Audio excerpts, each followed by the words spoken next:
Hi, this is a continuation of the Department of Defense Summer Reader webinars. If you're watching this webinar, then you probably have already seen our overview webinar, which briefly covered what Summer Reader does, and you've already seen how the patron view works. So now we're going to talk about the staff view. The staff view is a way for you to log in and have your frontline staff, the staff that interacts with the public every day. It allows them to use the administrative side of the software to manage things like registering patrons, reviewing comments and book reviews, editing those reviews, doing random drawings, as I said, adding reading log information and adding reviews, and also distributing prizes and doing patron transfers to different programs and adding to or changing patron information. So let's go ahead and take a look at what that looks like.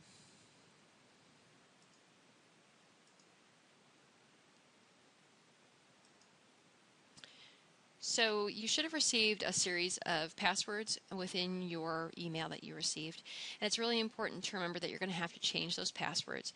In one of the upcoming webinars, I'll be discussing that, and you'll be able to view that in the recording. But right now, we're going to log in as a frontline program coordinator. And we can do a few things from here.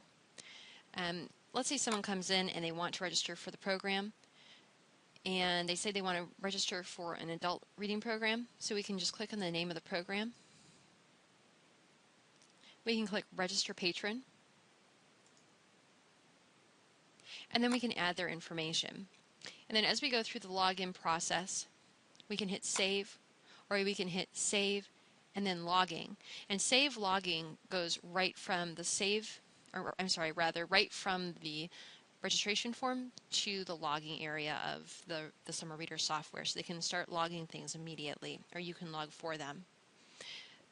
Again, all of these fields are set by the DoD, but if you want to add fields, you can do that. And again, that comes up in the other recorded webinars. So let's go back, and we'll just pretend that we had logged somebody in, but we'll go back now to managing programs. And we're going to want to look at the reviews and the comments that have popped up. Maybe we were out, we left work on Friday, we came back on Monday, and we want to check out the reviews. And I can see here in my Manage Programs area that we have 4 reviews and 4 are pending. So I'm going to click on my 4 pending reviews. And I can kind of scroll through and check out what's been written. And Christine Smith has been very busy, and as I'm scrolling through, I notice that I can accept most of these. So I can just click on the Accept dial and then hit Accept or Deny. But when I look here, I can see, oh, she wrote a really funny movie. Don't worry, everyone survives. Well, we don't want that because that's a spoiler. So let's go over here and we can edit this review. And we can do a couple things. We can totally edit the review, or we can just create a little space. And in this case, I'm just going to put spoiler alert. Of course, this is a really handy feature if someone writes something that might be inappropriate or something like that. And I can also add here a link to the catalog URL so that folks can see the link to the URL for the book jacket, or where they can go inside our inside the OPAC to register, or to request the book or movie. So we'll go ahead and click Accept. Okay, so now that particular review has been accepted. And then, of course, we can go here and we could deny these as well, or we could completely delete the review. So we can go back up to Manage Programs.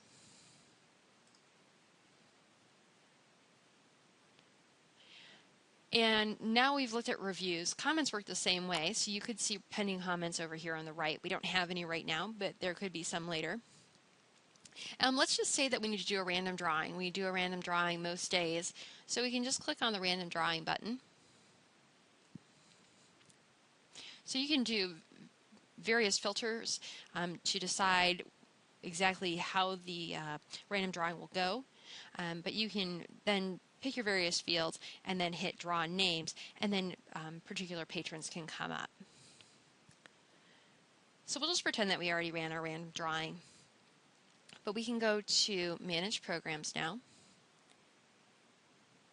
And let's say we want to add to a log. So a patron comes in and walks up and says, "Hi, my name is Christine Smith. Can you look me up?" Sure, no problem. So we look up Smith as the last name.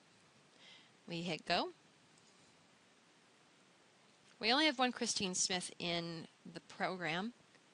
So we can add to the log by clicking on this clipboard with a piece of paper.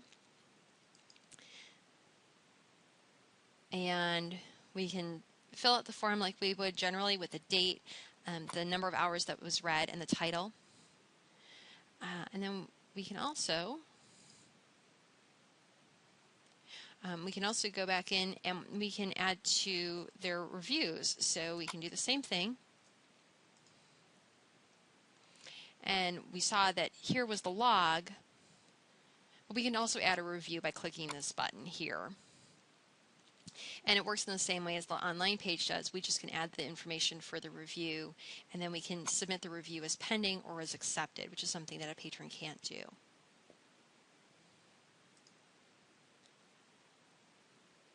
So now let's go and reward a prize. So Christine Smith walks in and says, "I found out I won a prize. I'm so excited." So you can you can type in Smith. And among the icons, including the patron information and the reviews and logging, you can see that there's a prize button here. We can click the prize button. We can also see here that there's prizes received and the amount of prizes they're eligible for. We can click the prize button though this time. And it's going to open up a new dialog box.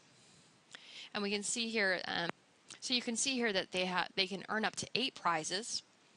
They've received 0 prizes, and they're eligible for 1 prize. So let's add that 1 prize. And they've now received 1 prize. You can also take away a prize if you make a mistake, so you can clear the prizes that were received. But now they're eligible for 0 prizes because they've already received their prize. So we can hit close.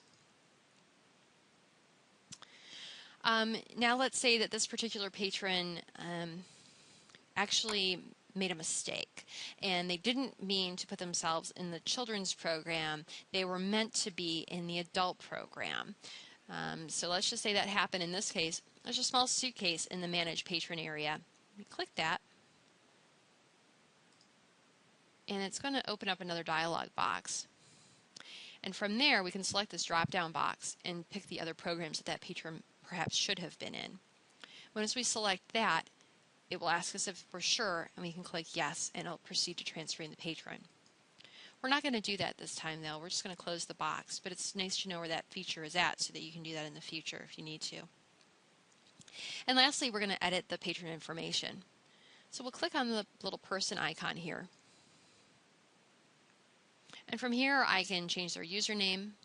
I can change ages, addresses, but I can also add notes, and these are things that the patron won't see, but perhaps the library staff will. And maybe you can type something in about a patron's particular reading level. Maybe they're a very progressive reader. Maybe maybe mom or dad has come in and said we don't want them to read a certain type of thing. You might not always be able to access those notes, but it's nice to have them there just in case. You can also change passwords and just reset passwords for patrons as well. So that's everything that you can do in the staff view of the program. If you have any other questions, you can email us at support@evantsolutions.com. Thanks.